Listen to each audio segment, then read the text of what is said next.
Hoje a gente tem a visita ilustre da Mariana Lombardi, ela é ex-residente nossa, ela fez residência em 2013, ela é da turma da doutora Camila, né? Ela sempre foi uma excelente residente, sempre apoia e colabora com várias aulas ao longo da residência que a gente tem acompanhado. Tá? Além disso, ela fez uma pós em neurociência, que acho que foi no Sul, né, Mari? Foi na PUC do Rio Grande do Sul. Neurociência, Educação e Desenvolvimento Infantil. E hoje a gente vai conversar um pouquinho sobre um tema que é extremamente importante, que vocês precisam saber. Vocês vão se deparar com esse tipo de abordagem em várias situações, tanto no consultório como no pronto-socorro. Então, acho que vocês precisam conhecer e tentar tirar as dúvidas que ela possa nos esclarecer. Tá bom? Boa tarde, gente. Deixa eu ver um pouquinho mais para cá. Primeiro, parabenizar, né? Porque é um tema denso e, infelizmente, ainda não entra como critério de diagnóstico diferencial, principalmente quando a gente tem alteração de comportamento. E eu acho que é muito válido, né, enriquecedor. Toda residência a gente já deveria ter contato com esse tema na faculdade, né? Mas quem lida com criança é obrigatório. Todos os cursos de graduação, pós-graduação deveriam abordar esse tema. E talvez hoje vocês vão entender não só a questão de abuso em si, mas a gente entender o que é violência na infância, e é uma doença que vem crescendo, aumentando, o porquê, né, que a gente se depara com todos os tipos de violência, que é o tratamento cruel às crianças, está basicamente enraizado, né, na nossa sociedade. Então vamos entender um pouquinho os diferentes tipos de violência. Eu gosto de começar fazendo uma historinha que a Maya Engelman, né, que é da disciplina positiva, trouxe num curso. E todo mundo tá vendo o que é isso, um feijão? Levanta a mão quem apanhou quando era criança. Você deu risada, conta. Quem dá risada, eu gosto que conta, assim, porque geralmente vem com aquela frase assim, eu mereci. Foi isso?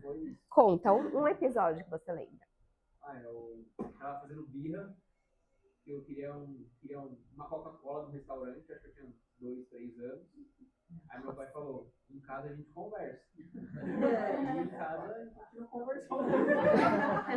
E apanhou do quê? Como? Cinta. Mais alguém apanhou de cinta? Muito? Conta uma vez, assim, um motivo. Vários. Mereceu?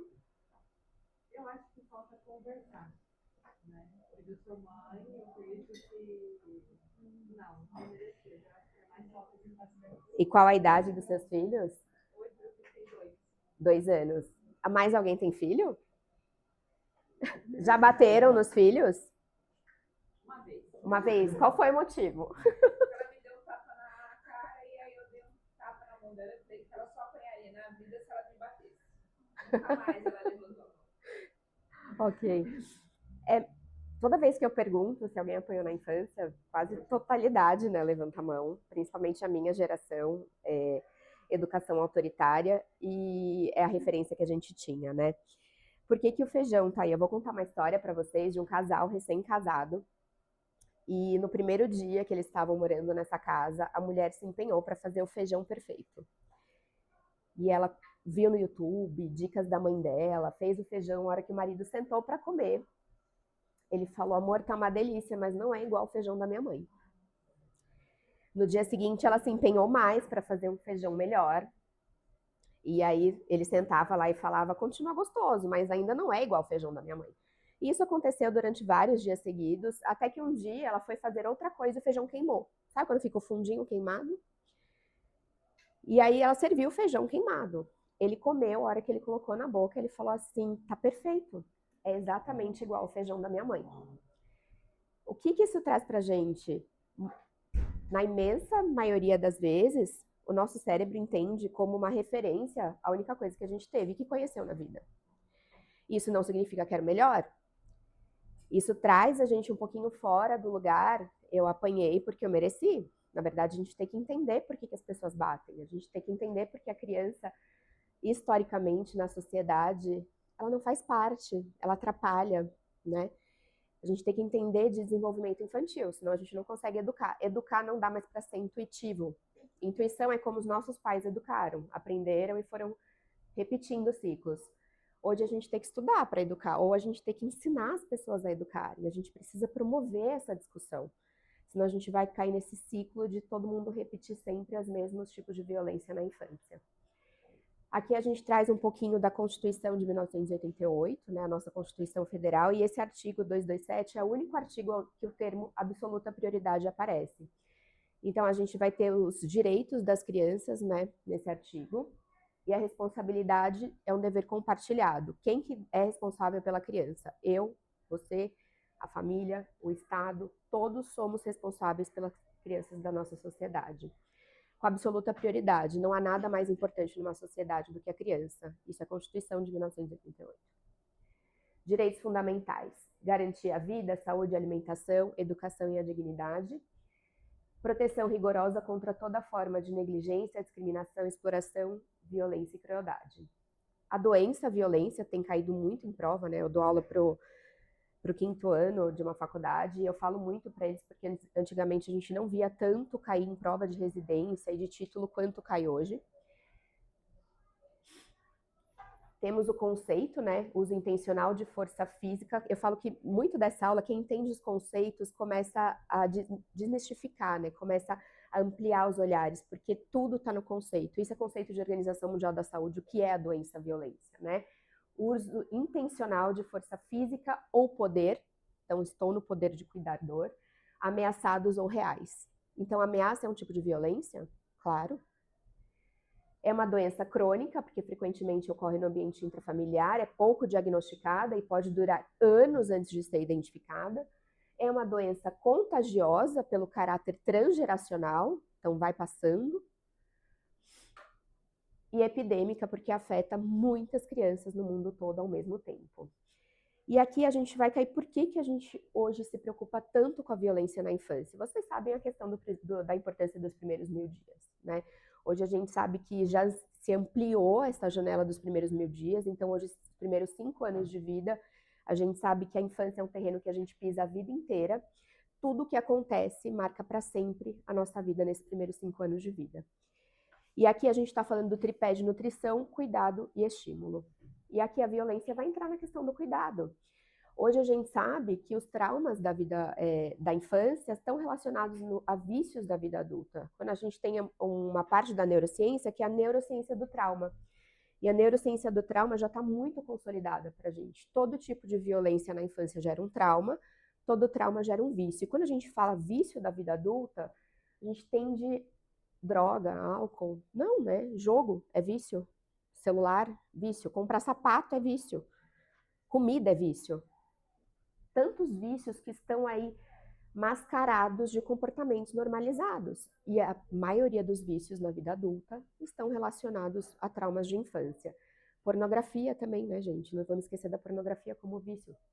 Aqui a gente vai falar desse ciclo dos impactos do trauma, né? O modelo que a gente já falou, a criança que aprende que violência é um jeito de resolver conflito, ela certamente vai usar para resolver conflito.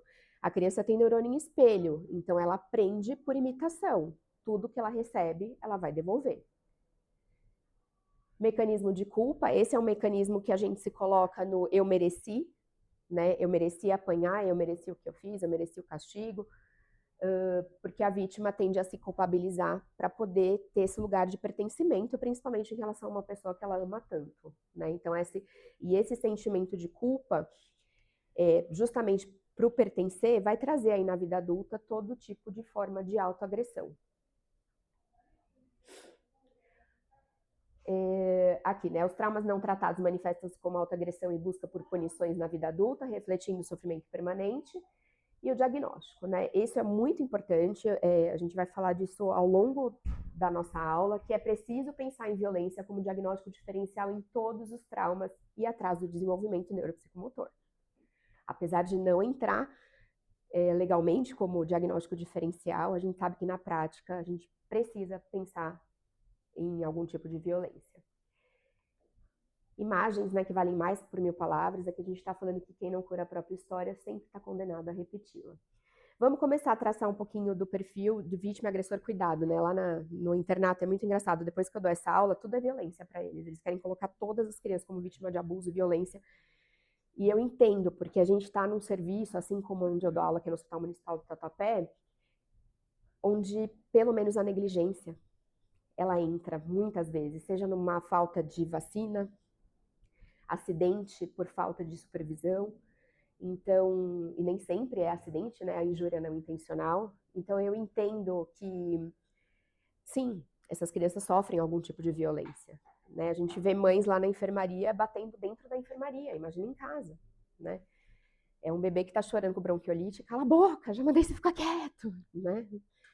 Então, imagina em casa. E eu entendo se enquadrar, mas aqui eu vou tentar dar ferramentas para vocês suspeitarem. Quando eu fiz residência aqui, eu aprendi com os mestres que uma vez suspeitada era uma vez investigada. E isso ecoou ao longo da minha vida profissional. E o que eu acho que não dá é para ter a negligência da nossa parte, da gente não suspeitar, né? Então aqui eu vou dar ferramentas para vocês para suspeitarem. Eu acho que é isso que é mais importante. Além da gente aprender a quebrar ciclo, pediatras, né? Hoje no consultório eu faço consulta de puericultura atrelada à educação parental. Então, como que é isso? Durante a consulta de puericultura, mês a mês, cada 6 meses, conforme o bebê tem que passar, a gente pega aquela criança, avalia o estágio de desenvolvimento, gente, lógico, uma forma sutil para os pais, na linguagem deles. Isso, então, 2 anos, a idade da birra. Vamos falar sobre birra. 2 anos, né? A mãe chega e fala, doutora, não tenho queixa nenhuma, mas está fazendo muita birra. Eu, que bom, uma criança normal, neurodesenvolvimento preservado. Ele fazer birra não é o problema, eu quero saber o que você faz quando ele faz birra. E aí a gente vai construindo isso ao longo das consultas, dependendo da idade. Aqui a gente vai tentar traçar um perfil da vítima e o agressor em relação à vítima, lembrando que uma coisa que eu sempre gosto de frisar nas anamneses, hospital, consultório, quem cuida dessa criança? Porque a gente tem pai e mãe, tem cuidador principal. A maioria das vezes, vocês sabem, o pai e a mãe não são os cuidadores principais. Com quem essa criança fica? É a tia da escola, é a vizinha, é o primo? Ah, de segunda a terça fica com o vizinho? A gente precisa perguntar quem cuida dessa criança. E esse perfil aqui do agressor, a gente tem que lembrar que mais de 90% dos casos de abuso sexual, por exemplo, acontece dentro de casa. O perfil do agressor, ele vai para pai e mãe, para cuidador principal, tá? Eu falo, a gente está numa inversão de preocupação, né? As mães não deixam mais as crianças brincar livre na rua com medo do pedófilo do parquinho e não tem medo de deixar a criança livre no TikTok, por exemplo, né? O sexting, o aliciamento digital, enfim. Histórico do cuidador, então a gente tem um aumento, né, dos casos de violência quando os pais foram maltratados na infância, baixa escolaridade e falta de educação parental, ou pais muito jovens ou inexperientes.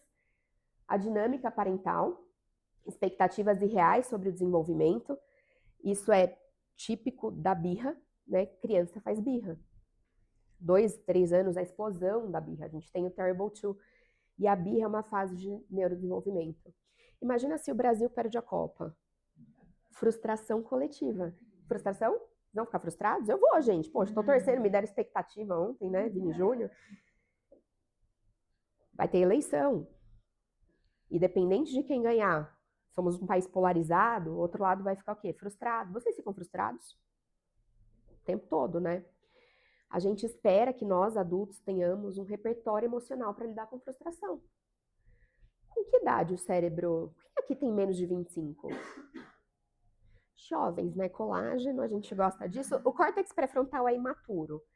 O córtex pré-frontal dá para sair, beber, voltar, sabe assim? Porque o córtex pré-frontal, ele demora 21 a 25 anos, dependendo do homem, 40. Para amadurecer, vocês sabem. O que é o córtex pré-frontal? O córtex pré-frontal, ele é o freio. Imagina um adolescente. Adolescente, eles têm um corpinho de Ferrari e um cérebro de Brasília. Não vem uma coisa que fala assim, não faça, vai dar palavrão. Não tem. O córtex pré-frontal, 21 a 25 anos, mas a gente exige que uma criança de 2 que quer Coca-Cola no restaurante tenha repertório emocional para lidar com uma frustração. Então, a gente precisa ensinar. Né? Por isso, vocês sabem que a questão da educação positiva ou disciplina positiva hoje está na cartilha do SUS. Só falta eles falarem, não bata. A criança tem uma fase de neurodesenvolvimento. Então, a informação existe, ela só precisa ser compartilhada. Saúde e substâncias, né? Pais ou cuidadores que abusam de álcool e droga, depressão ou transtornos mentais não tratados, e assim, menos de 10% das pessoas que cometem violência contra criança e adolescente têm algum tipo de doença orgânica mental. Baixa autoestima e isolamento social. Contexto social, né? As dificuldades financeiras severas, envolvimento em atividade criminosa e falta de rede de apoio comunitário. Aqui a dificuldade de conexão com o recém-nascido, lembrar, eu sempre pergunto, foi uma gestação desejada, planejada? Isso diz muito sobre a chance... Né? João Gabriel.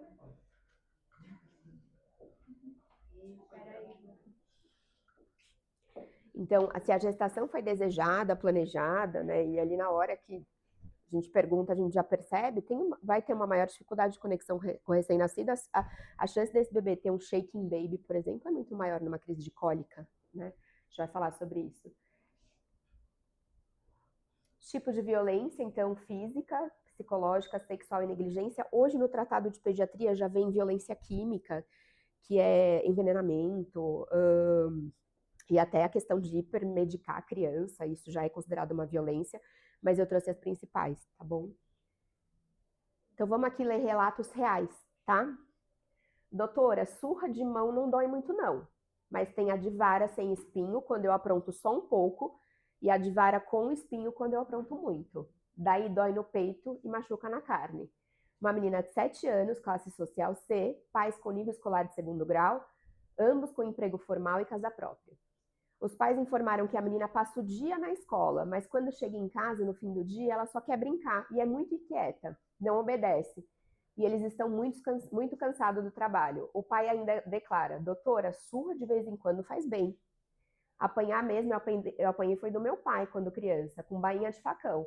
Mas é por isso que eu sou o homem forte que eu sou hoje. Só não tenho paciência com criança chata como ela. A maioria das crianças que apanham em casa apanham com o objetivo de educar.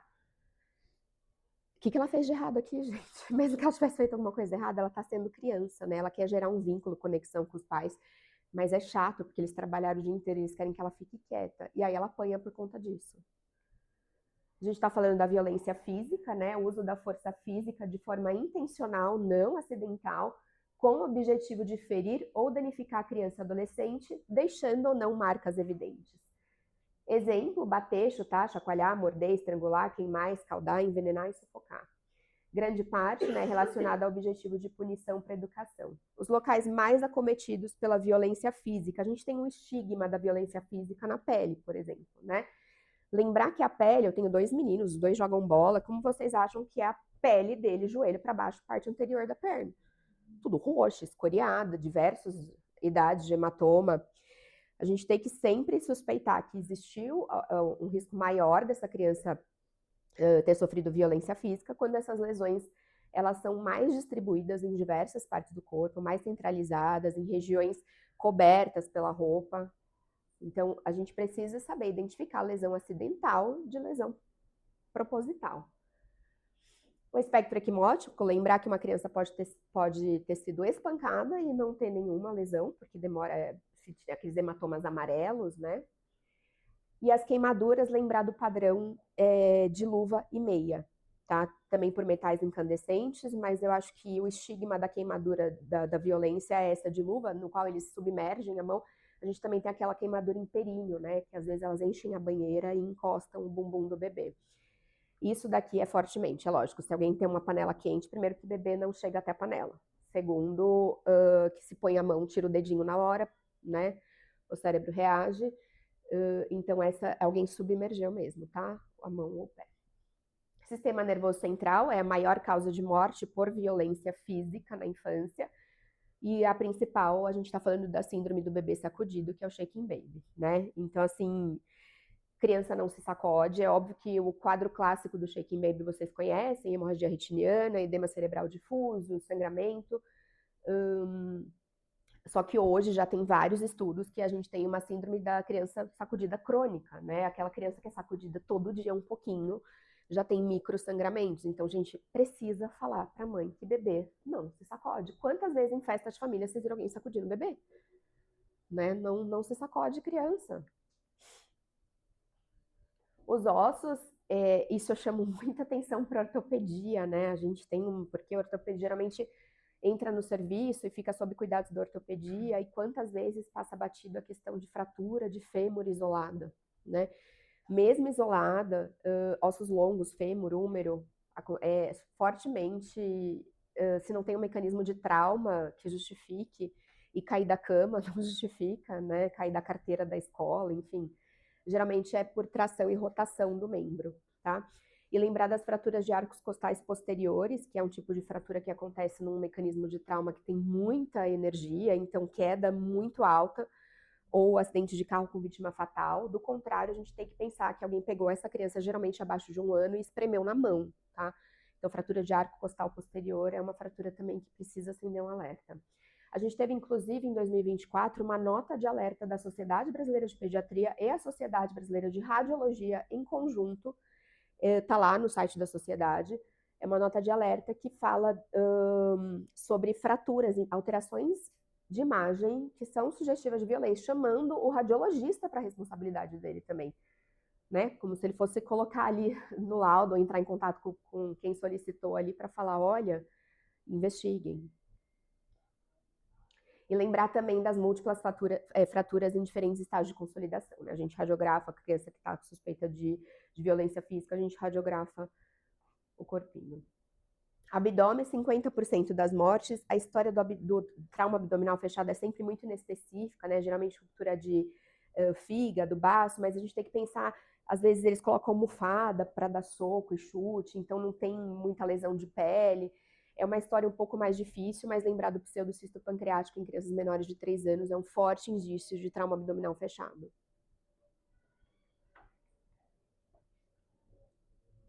Vamos lá.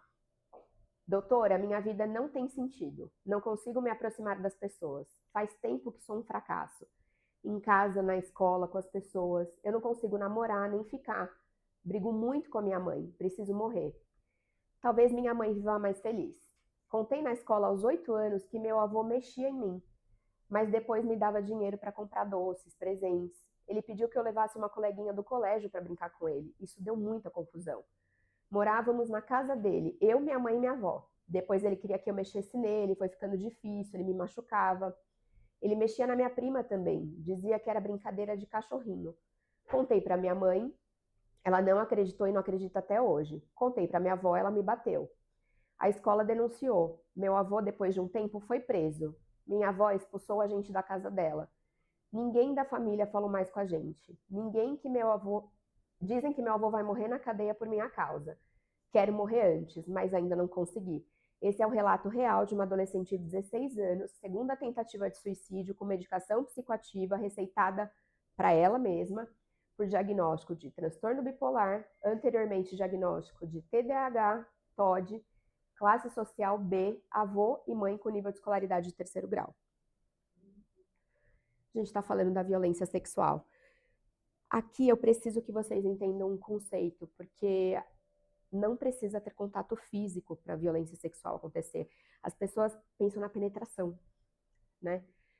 Mas a violência sexual, ela vem mascarada de carinho muitas vezes. Então a definição fala que se o adulto está usando a criança para ter uma autoestimulação, já é uma violência sexual. A gente está falando aí, por isso que do risco da internet hoje em dia. O conceito, todo ato ou jogo sexual, relação hetero-homossexual entre um ou mais adultos com um indivíduo menor de 18 anos, tendo por finalidade estimular sexualmente a criança ou utilizá-la para obter uma estimulação sexual de si mesma ou de outra pessoa. Um conceito fundamental para a gente poder classificar. Segundo a lei brasileira, qualquer relação sexual com menor de 14 anos é crime de estupro de vulnerável. E aqui a gente tem a infelicidade da subnotificação, né?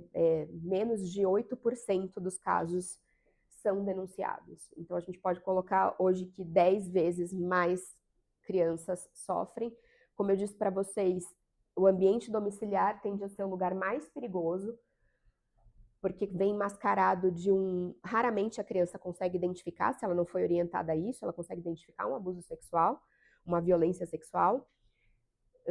E a gente sabe que geralmente é de uma pessoa muito próxima e vem mascarado como prova de amor, né? E vem mascarado como segredo.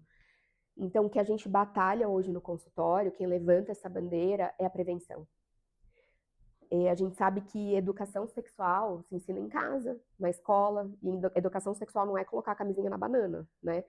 Educação sexual é a criança aprender que parte íntima, o que é. Aprender que a gente pode chamar de vulva, pepeca, vagina, pipi, pênis, nome que ela quiser, mas tem que dar o nome correto. Pensar nas possibilidades que o abusador pode usar o nome. Ela também precisa entender que parte íntima não precisa ser só bumbum, pode ser uma coisa que ela se sinta desconfortável, um beijo molhado. Então, hoje a gente trabalha com a questão da educação sexual. Já aconteceu no consultório, de eu atender um menino de 7 anos, e aí quando eu vou examinar, eu sempre brinco, né? E aí quando eu for examinar a parte íntima, eu falo para eles que o toque do médico é um toque rápido, dura menos de segundos. Aí eu falei, quem que pode pôr a mão aqui? Ele falou, adultos. Falei, pra mãe, né? Falei, adultos? Como assim? Eu nunca tinha passado por qualquer tipo de orientação sexual.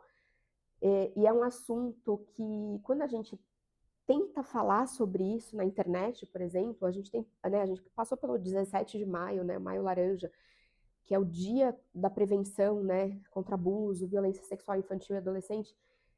Não via nenhum pediatra falando disso. Foi o dia que o Neymar foi convocado. Todo mundo lembra o dia? Foi esse dia. Ninguém falou sobre isso, né? É um tema que gera tanto desconforto e eu sinto que a sociedade tem a síndrome da terceira pessoa. Em casa nunca vai acontecer, mas no vizinho, né? Ai, olha que perigo aquele lá. Então a gente precisa abordar zero curtidas, zero compartilhamentos, isso não engaja nada. Aliás, até os termos, né, que a gente costuma usar, violência sexual, enfim, isso tudo é bloqueado pelo Instagram. Então, ninguém fala, mas é um dos assuntos que mais deveriam ser falados na sociedade hoje. Lembrar só para vocês, a lei do minuto seguinte, que a maioria dos hospitais UBS não estão condicionados a atender a vítima sob boletim de ocorrência. Tirando o Hospital da Mulher, né, que é o antigo Pérola Byton, né, lá eles têm uma delegacia lá dentro. A maioria, assim, a função do Hospital UBS é acolher a vítima e tratar, né? A gente tem medidas preventivas até 72 horas depois do ato. Então, assim, independente de boletim de ocorrência, a função do serviço de saúde vai ser acolher e tratar sempre. Aqui eu trago um gráfico do nosso último tratado brasileiro de pediatria, de 2024, para vocês verem qual é a faixa etária que mais sofre estupro na nossa sociedade. Eu vou ajudar aqui a vocês. A gente tem aqui 10 a 13 anos, feminino em cinza, masculino em azul. Aqui a gente vai para 25 a 29 anos. Isso daqui do que a gente tem denunciado, tá? É alarmante, né, gente? Saber que as pessoas que mais são vulneráveis, é lógico, né, e que mais sofrem com abuso sexual são as meninas de 10 a 13 anos. Vamos falar um pouquinho mais sobre a segurança, né, sobre a orientação sexual que a gente precisa dar. Hoje tem muito trabalho legal. Como eu disse para vocês, tem gente engajada a promover essa proteção e essa orientação. E a educação sexual, eu falo, começa dentro de casa. Por volta dos 4 anos, a gente já consegue conversar bastante sobre esses assuntos com a criança. Eu deixo os livrinhos disponíveis lá no consultório. Eu acho engraçado que quando cai, às vezes a criança está mexendo e cai aberto, o pai e a mãe falam, fecha, isso não é para você, porque aparece lá a parte íntima, né? Pipi, pepeca, peito. Eu falo, não, lógico que é, deixa ler, né? Então, assim, você vê que a criança não tem nem ideia, é um tabu. Vocês têm que entender que a sexualidade, a conotação sexual, o pudor, tá na cabeça de adulto, criança não tem, né? Eles perguntam por que o pipi ficou duro de manhã. Perguntas difíceis, responda com a mesma pergunta. Por que você acha? A criança, você vai ver que a resposta da criança é, eu acho que foi sangue para lá. Aí eles falam, né? É isso. Você acredita que é isso? A gente devolve a pergunta para eles, para a gente tentar entender até que ponto eles acharam. Em relação à orientação sexual, é a mesma coisa. Alguns exemplos para vocês, né? A gente tem uma série do canal Futura, que é a Antiga Cultura, que chama Que Corpo é Esse?, que tem vários episódios no YouTube. Inclusive, os episódios têm classificação etária. É muito legal para a família começar a lidar com esse assunto em casa. E aqui os meus livros favoritos, né? Esses daqui toda a família tem que ler para as crianças. São livros que já ganharam muitos prêmios em relação à segurança sexual. O Pipo e Fifi ensina sobre parte íntima, menino, menina. Não me toque seu bobó, que eles estão todos num parque, chega alguém estranho e eles ensinam o que a criança tem que fazer. O que vocês acham que a criança tem que fazer? Se algum abusador chega com um toque esquisito, gritar. Gritar inibe 90% de chance desse adulto se aproximar dessa criança de novo. Grita, grita. Quer pisar, chutar pó, mas grita. Tem que gritar, fazer barulho, sabe? Meu corpo, meu corpinho, né, gente? A gente tem cada vez mais ensinado as crianças a preservarem o corpo, entenderem o corpo dela, quem pode tocar, quem não pode, quais cuidados tem que ter. E o segredo de Tartanina, que eu amo, que é uma tartaruguinha que ensina que não existe segredo entre adulto e criança. Vocês querem estragar o sobrinho de vocês? Fala assim, vem cá que eu vou te contar um segredo, mas você não pode contar pra ninguém. Estragou. Ou que vai dar um mecanismo de compensação. Vocês viram um caso que teve no Clube do Palmeiras, uns 15 dias atrás? O senhor de 74 anos, ele levava o neto no futebol à tarde e a mãe levava o filho e ficava com a filha de 4 anos ali na arquibancada. Meus filhos fazem futebol, a família toda, né, fica lá assistindo, é muito comum esse, né, vira ali, todo mundo se conhece. E o senhor de 74 anos, que era conhecido da galera ali, né, levou a menina de 4 anos pro banheiro, estuprou ela e ele levou ela com uma pipoca. Segredo. Foi puxar das câmeras, né? Ele oferece pipoca para ela. A mãe só percebeu em casa quando foi dar banho na menina e viu que tinha sêmen. O cara fugiu, né? Enfim, mas é assim que acontece, né? É falta, coitado, né? Não dá nem, mas assim, falta orientação. Com certeza é uma família que nunca tocou nesse assunto. Não existe segredo entre criança e adulto. Nunca. Surpresa pode, né? Vamos fazer uma surpresa para a mamãe? Ok, mas segredo é perigoso. É igual obedecer. Eu falo para os meus filhos, vocês não precisam me obedecer, vocês não precisam obedecer nenhum adulto, vocês precisam respeitar. Respeitar é diferente de obedecer. E aqui a música, acho que foi 2024, 2025 que a Mãe Musical fez essa música, e ela virou, na verdade, o tema da proteção sexual infantil, tá? É curtinha, virou livrinho, as escolas têm trabalhado com essa música, tá? Vocês já devem ter ouvido.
É bom que ela é música chiclete, então a criança fica cantando, sabe? Vamos lá. Violência psicológica, eu acho que é uma das mais difíceis de ser caracterizada, mas todo mundo já sofreu algum tipo de violência psicológica na infância e ela coexiste em todos os outros tipos de violência, é óbvio, né? Então, ocorre quando o adulto deprecia conscientemente a criança, bloqueando seus esforços de autoaceitação, ameaça, ameaçando o abandono. Vocês já viram, né, vídeos de criança fazendo birra e a pessoa, eu vou te largar e larga a criança sozinha e sai correndo, né? Por que a criança sai correndo atrás da mãe? Porque ela tá se sentindo abandonada, né? Eu vou te deixar sozinha. Opa! Por que a criança para quando o adulto bate, quando ameaça de abandono? Por que funciona? Funciona, né? Todo mundo acha que funciona. Da onde vem essa teoria que funciona? Que a gente tem uma coisa que chama teoria polivagal, nervo vago, e a reação a um estresse, assim como a maioria de nós, adultos, é a gente paralisar. Não significa que a gente aprendeu alguma coisa com aquilo, na maioria das vezes ninguém explica nada para a criança, né? Significa que a gente ficou com medo. O medo paralisa a criança, o medo de ser abandonada, ou quando ela apanha. Mas isso não significa que ela entendeu o que está acontecendo. Então, uma das viradas-chave para a gente educar a criança é nomear sentimento, por exemplo. Por que o Divertidamente fez tanto sucesso? Foi a primeira vez que alguém trouxe num filme que criança sente. E todo tipo de sentimento. E pode sentir, criança pode ficar com raiva? Claro! Mas a raiva não pode durar para sempre. Então, hoje a gente nomeia muito o sentimento para a criança. Não confundam permissividade com a educação positiva ou com a educação respeitosa, vamos chamar de respeitosa. Quando a gente começa a ser pediatra ou já é pediatra ou lida com criança, o algoritmo tende a entregar mais coisas para a gente. E eu vejo hoje uma banalização em relação à educação respeitosa. As pessoas confundem educação respeitosa com permissividade. Vocês sabem que existem estilos de educação parental, basicamente 3. Um é o estilo autoritário, que é toda a minha geração, foi criada pelo estilo autoritário, pós-guerra, militares, é a única referência de educar que eles conheciam. Eu mando, você obedece, cala a boca, vai pro seu quarto, ameaça o tempo todo, cinta, vassoura, essa é a educação autoritária. No outro extremo, a gente vai ter a educação permissiva, que é a permissividade. Vocês vão ver que a permissividade é um tipo de negligência, porque a gente acaba não dando para a criança o que ela precisa, que é limite, rotina, regra. Eu nunca bati nos meus filhos, mas lá em casa tem regra, rotina e limite. Então, a permissividade, a criança faz o que ela quer. Então, na hora da birra, quer a Coca-Cola? Toma Coca-Cola. Chorou? Toma o que você quer.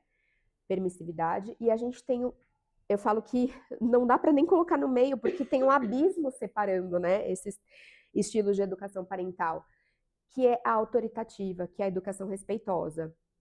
Então, como eu disse para vocês, não confundam a permissividade, não banalizem a educação respeitosa. Na educação respeitosa, a criança não faz o que ela quer. Mas ela, assim como ela me respeita, eu respeito ela como um ser único e peculiar em fase única de desenvolvimento, que vai deixar sequelas para o resto da vida. Eu falo que a criança é refém do descontrole emocional dos pais, que não é sobre a criança, né? É sobre a gente. É sobre o jeito que a gente fala, é sobre o jeito que a gente ensina, é sobre como a gente reage. Gente, já gritei horrores com os meus filhos, tá? Lógico. Você acha, falta controle? Às vezes falta. Eu era coordenadora do São Luís Anália Franco, do pronto-socorro infantil, 80 médicos, saque o dia inteiro. Isso há uns 4 anos atrás. Chegava em casa depois de 18 horas de hospital, falando com o administrativo. Queria enfiar embaixo da cama e dormir, né? Assim. E tinha eles, qualquer coisinha que eles fizessem, eu gritava. E aí, o que a gente faz na educação respeitosa? Volta e fala, senta aqui os dois. Vocês gostaram que eu gritei com vocês? Eu também odeio que gritem comigo. Me desculpa. Primeira geração de pais a pedir desculpa.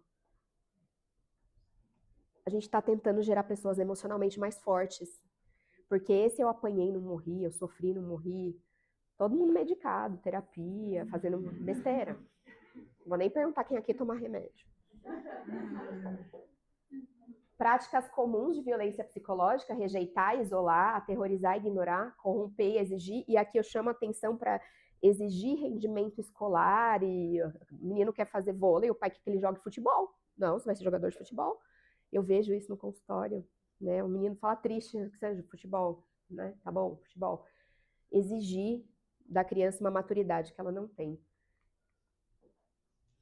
E aqui, quanto maior o vínculo de dependência, mais graves são os danos à construção da autoimagem Então, é aquela bloquear esforços de autoaceitação e capacidade de se relacionar com os outros na vida adulta. Aqui a síndrome Munchausen, né, que é o transtorno factício imposto pelo outro, ela pode coexistir em todos os tipos de violência, mas ela vem à parte ali no tratado de pediatria. Todo mundo sabe o que é? Porque no internato eu tenho um pouquinho mais de dificuldade, mas aqui eu acho que, né, você já sabe, a única coisa que eu chamo atenção é que essa mãe é amorosa e cuidadosa, ela não é violenta. Então tem que tomar cuidado, né? Mãe que tem prontuário catalogado, sabe muito, né, gente? Se pergunta quando foi a última vacina dos meus filhos? Não sei, tem que olhar, checar, essa mãe sabe tudo. Né? Já tiveram casos aqui, né? É bem comum, só chama atenção porque é difícil a gente suspeitar de violência quando uma mãe é extremamente amorosa, né? A negligência, que é o quarto tipo de violência que a gente vai falar, e aqui eu chamo a atenção para a educação permissiva, né? Quando a gente teve a questão da educação autoritária, que geraram filhos, a gente teve dois extremos, né? Um que reproduzem e o outro que meus filhos nunca vão passar o que eu passei. E aí esse é o perigo. Então, falha dos pais ou responsáveis em prover o essencial, alimentação, vestimenta, cuidados com a saúde. Supervisão é uma das principais causas de negligência hoje em dia. A gente, né, se vocês forem pegar os gráficos, é lógico, a gente pega a década de 80, 90, mortalidade infantil por injúria não intencional, acidente, era gigantesca, né? Eu ia no banco de trás de São Paulo, Praia Grande, aí meu irmão mostrando a língua para todo mundo lá, no vidro aqui, ó, do porta-mala. Lei da cadeirinha hoje em dia, né? Então a gente pega essa diferença, só que nos últimos anos a gente está vendo subir de novo mortalidade infantil por injúria não intencional. Por quê? Falta de supervisão. Onde os adultos estão? No celular. Acidente em criança está crescendo exponencialmente por falta de supervisão. Adultos não olham mais as crianças. A criança está no parquinho, estou no celular. A criança está na piscina, estou no celular. Em casa, estou no celular. Então, a falta de supervisão é um tipo de negligência, claro. Então, a ausência de monitoramento adequado do comportamento de segurança expondo a criança a riscos evitáveis e danos físico-morais. A negligência não está ligada à pobreza, não adianta vocês quererem sair notificando todas as crianças que vocês encontrarem na rua, porque não é sobre isso, né? Caracteriza quando a omissão ocorre mesmo havendo condições de prover o cuidado, tá? E o impacto global, né? Privação de estímulos e cuidados essenciais ao desenvolvimento sadio, resultando em atrasos cognitivos e emocionais severos. Vamos agora tentar chegar a um diagnóstico com mais informações. Então, para a gente continuar suspeitando de violência na infância, o crime de maus tratos é quando acontece dentro de casa ou com relações interfamiliares, tá? Então, aqui a gente está falando em violência, doença-violência. Então, relatos contraditórios entre os cuidadores, história clínica incompatível com as lesões observadas, lesões de diferentes estágios de desenvolvimento inesperado. A criança, né? Mudança súbita de humor ou comportamento regressivo. Não usem o termo infantilizada, porque criança é infantil, tá? Não gosto disso. Mas eu entendo que hoje a gente percebe o comportamento regressivo, né? Então, ele largou uma madeira, volta a tomar uma madeira, tá? Mas, para ser mais bonito, neurocientificamente, evitem usar criança infantilizada, tá? Alguém vai puxar a orelha de vocês em algum momento. Já ouviram isso, né? Ah, é infantilizada essa criança. Medo excessivo, pesadelos ou distúrbios do sono e conhecimento sexual inapropriado para a idade. Cuidado com isso daqui. Você sabe o que é quarto compartilhado? Então, assim, hoje, Sociedade Brasileira de Pediatria, Academia Americana, preconizam o quarto compartilhado para evitar morte súbita do lactente. Até 6 meses, se o bebê for um regurgitador, até 1 ano. O que é o quarto compartilhado? Tem um quarto, o pai e a mãe dormem numa cama e o bebê dorme num berço ao lado, quarto compartilhado. Quando veio a recomendação de quarto compartilhado até 1 ano de idade, muitas pessoas, desde que o mundo é mundo, pega o bebê e passa para cama. Isso é cama compartilhada. Não existe nem na psicologia nem na neurociência algo que fale que isso seja maléfico para a criança, ou que vai atrapalhar o desenvolvimento, dormir no quarto ou dormir na mesma cama dos pais. Tirando o risco de sufocamento, né, bebê pequeno, que por isso a recomendação formal de não se dormir na mesma superfície, criança tem 7 anos, vai dormir na cama com o pai e com a mãe. Não tem nada que a gente consiga palpar hoje no consultório para falar que é proibido, entenderam? No consultório chega, a gente faz quarto compartilhado. Quarto. Eu pergunto pra ele, onde vocês namoram? Eles ficam com a cara desse tamanho, assim. Vocês não transam? Eu preciso saber. Porque às vezes a criança tem um conhecimento sexual inapropriado para a idade, mas é porque ela tá vendo. Entender a sutileza, gente, é difícil ser pediatra, viu? Não acham que é facinho assim, porque são coisas que ninguém conversa com a família. Ninguém. A gente precisa falar para as famílias que não pode namorar com a criança no quarto. Quantas pessoas têm dificuldade de se relacionar aos pares da vida adulta porque lembra lá da infância do pai e da mãe. Então, nem sempre, vocês veem que é o conjunto da obra, né? Não é uma coisa isolada. Já tive vários casos, né, na escolinha, de menina que queria ver a genital, enfim. Então, isso realmente é uma coisa que precisa ser abordado. Lembrando que realidade manda aqui, um cômodo para 7 pessoas. Entenderam? Atitude dos pais, né? Então, indiferença, um conformismo diante das gravidades das lesões, exigência de perfeição ou desempenho real, demora injustificada de procurar auxílio médico. E aqui no histórico médico, procura por múltiplos serviços ou médicos diferentes, acidentes repetitivos, horários impróprios e criança com aparência de mal cuidada ou suja. Eu queria acrescentar que sempre suspeitar de violência se a criança falar que ela foi violentada, tanto sexualmente, né? O caso lá, lembra a menina do nosso caso? Ela falava, mas ninguém escutava, ninguém acreditava nela.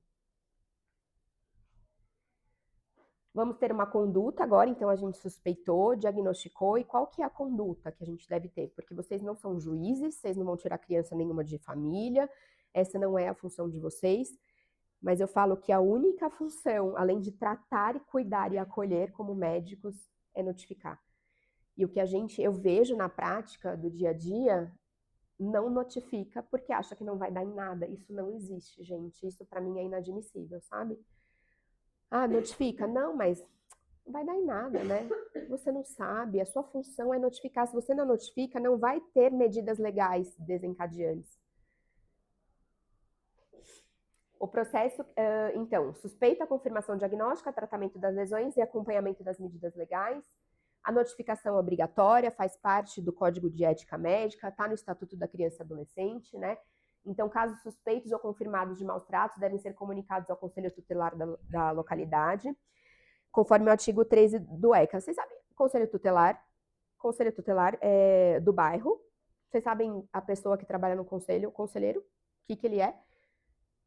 Ele é pessoa como a gente. Ele é um morador do bairro que não acham que é psicóloga, psicopedagoga, tá? Geralmente não são pessoas que vocês acham que têm esse conhecimento todo de desenvolvimento. É igual Conselho de Segurança, qualquer um do bairro pode ser. Inclusive, eles são eleitos pelos próprios moradores do bairro. Por que eu tô falando isso? É frustrante, às vezes, é muito frustrante. Eu trabalhava no hospital, trabalhei durante 9 anos no SUS, no Hospital de Pirituba, a conselheira tutelar parecia uma bicheira, sabe? Só cheia de ouro, tal. Uma população muito carente, dominada pelo tráfico. Então eu tinha a sensação de impotência, ele tinha, mas eu notificava, fazia ela ir até o hospital e olhar, né? Chamar, vem aqui, vem ver. Eu falo, pelo menos a gente dorme tranquilo, não depende da gente, mas a gente tem que ir até onde o nosso braço alcança, que é acolher, cuidar e notificar. No caso, por exemplo, vocês como residentes, quem notifica é o serviço, né? Mas a notificação pode ocorrer de forma anônima, ela pode ocorrer, qualquer pessoa pode notificar uma violência, tá? Inclusive hoje a gente tem a lei do vizinho, até um vizinho pode notificar um caso se ele acha que a criança na casa do lado chora muito. Em situações de lesões graves ou risco iminente de revitimização no retorno ao lar, a internação hospitalar. Então a gente tem 2 situações. Uma é que o risco de revitimização é baixo, e essa criança pode voltar para casa com os pais e com a notificação, e o Conselho Tutelar vai acompanhar. Se o risco de revitimização é muito alto ou os danos foram muito graves, essa criança fica internada sob o poder da instituição, até que se resolva judicialmente. Profissionais de saúde e educação têm responsabilidade ética e legal, né, de reportar os indícios de violência, garantindo a segurança da criança. Tá acabando, gente. Eu trago aqui um vídeo do Instituto Alana, que é um instituto que rege os direitos das crianças há mais de 30 anos. Eu queria que vocês prestassem muita atenção nas datas.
Depois de tudo isso, dessas datas, eu coloco aí que, infelizmente, até os dias de hoje, a doença violência não entra obrigatoriamente nos currículos nem de graduação, nem de pós-graduação das áreas ligadas à infância e adolescência, e assim também não foi incluída como obrigatória nos diagnósticos diferenciais do trauma físico e nem dos transtornos psíquicos. Então a gente precisa se alertar para isso, tá?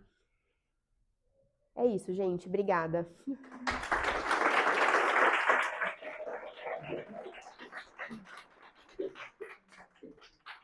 Alguma pergunta? Pode falar. Só tem uma questão, é mais uma pergunta mais do conhecimento meu mesmo, porque eu vi no interior de Minas, mas a questão da autoridade dos pais está muito atrelada ao medo da criança. E nessa questão do respeito, como que a gente consegue diferenciar, pelo menos fazer com que a criança entenda que a autoridade dos pais não está atrelada ao medo, sem os pais não terem que impor, né, assim. Não usando a violência. Parece difícil, né? Porque é o que eu falo, o único modelo que a maioria de vocês conhece é esse modelo violento, que é o que grita, que é o que impõe. Então, o jeito da gente fazer com que a criança respeite e não tenha medo é fazendo a criança nunca sentir medo da gente. Começa lá atrás. Eu falo, muitos pais, né, às vezes têm dificuldade de se conectar com os filhos, porque eu falo mais pais, porque a mãe é uma pessoa cuidadora mais presente na imensa maioria das vezes. Mas o pai, ele acha que ele é pai quando a criança fala pai. Só que o vínculo e conexão, a base é nos primeiros 1000 dias de vida. Então, intraútero até 2 anos de vida. Se a pessoa não está presente no dia a dia, não está satisfazendo os cuidados básicos do bebê, vai ser mais difícil gerar conexão. Isso, primeiro 1000 dias, conceito de The Lancet 2008. A gente já passou da fase de entender a importância da primeira infância. Isso já foi consolidado. Então, o maior respeito que você precisa colocar no seu filho, para que ele te respeite, é respeitá-lo de volta, e tá nos 5 primeiros anos de vida. Começa na birra, né? 2 anos, a maioria das crianças começa a apanhar aos 2 anos de idade. Começa você a baixar na altura da criança, evitar gritar, não bater, e é fácil? Não é fácil, gente, é muito difícil. E Samitiba, que foi o primeiro psicólogo que eu tive contato, querendo ler sobre psicologia infantil, já faleceu, muito antigo, ele falava, criar uma criança é muito fácil, basta satisfazer-lhe todas as vontades, educar é extremamente difícil. E é o que eu falo, não precisa ser perfeito, não precisa ser perfeito, o que eu acho que a internet cobra muito dos pais hoje é a perfeição inatingível, né, não dá para ser perfeito em tudo. Só que a gente trabalha muito com reparação de danos também, então eu errei, senta, conversa. E eu uso a educação positiva desde sempre com os meus filhos, né? Eu vou trazer um storytelling agora. Eu engravidei no meu primeiro ano de residência. Eu estava aqui, como vocês. Tá rindo, né? Eu engravidei de uma pessoa que eu não conhecia e meu pai me obrigou a casar com ele. E quando o meu filho tinha 4 meses, eu saí de casa com a roupa do corpo. Fazendo residência, tá, gente? Vai vendo a loucura. Voltei para casa.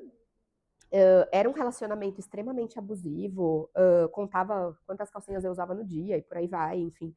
Eu morava num apartamento de 50 metros quadrados, eu, ele e o bebê, o Joca, que é meu mais velho, e tinha 2 quartos e um banheiro. Eu fazia restrição de comida e de líquido para não precisar sair do quarto durante a noite. Então eu me trancava com o Joca no quarto, separava uma madeira, e assim, acordava no dia seguinte, vinha pra residência, ficava até às 19, o Joca ficava na minha mãe. Eu saí dessa relação preocupada com o Joca, 4 meses, né? E da onde veio essa minha vontade de entender a violência na infância? O Joca foi crescendo um menino espetacular. Não é porque é meu filho, tá? Ele vai fazer 14 anos. As pessoas me perguntavam, nossa, mas... Ninguém falava assim, né? Mas eu sentia tão disfuncional a sua história, tem muitas chances de dar errado, como que esse menino é assim? As pessoas, sabe quando você sente as pessoas te olhando, te perguntando, e as pessoas perguntavam, né, do comportamento dele.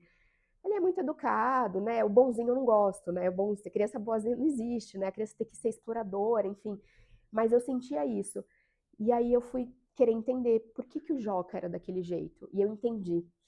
que nos primeiros anos de vida dele, morava eu, ele, minha mãe, meu irmão, era um ambiente que só tinha amor. A gente não tinha conflito dentro de casa, não tinha nenhum tipo de violência, nenhum.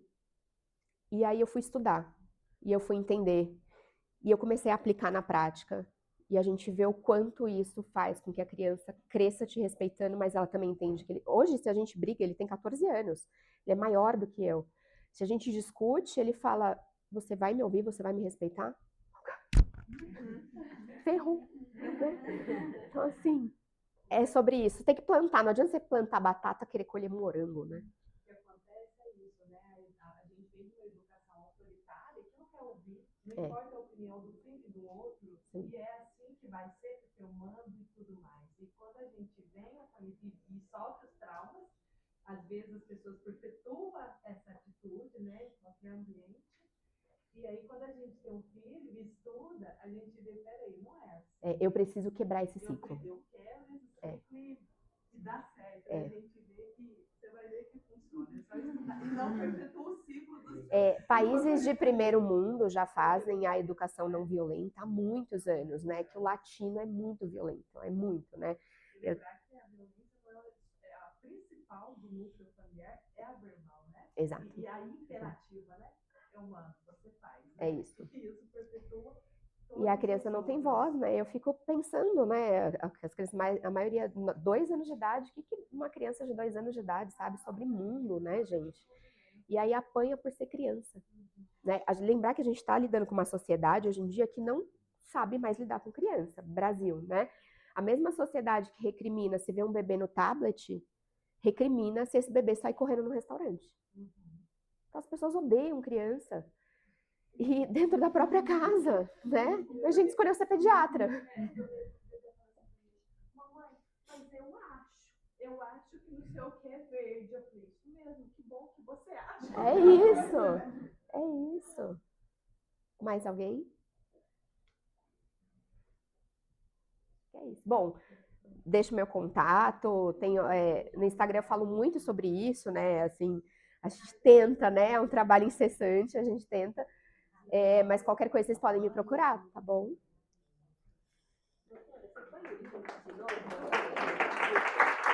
Do quê?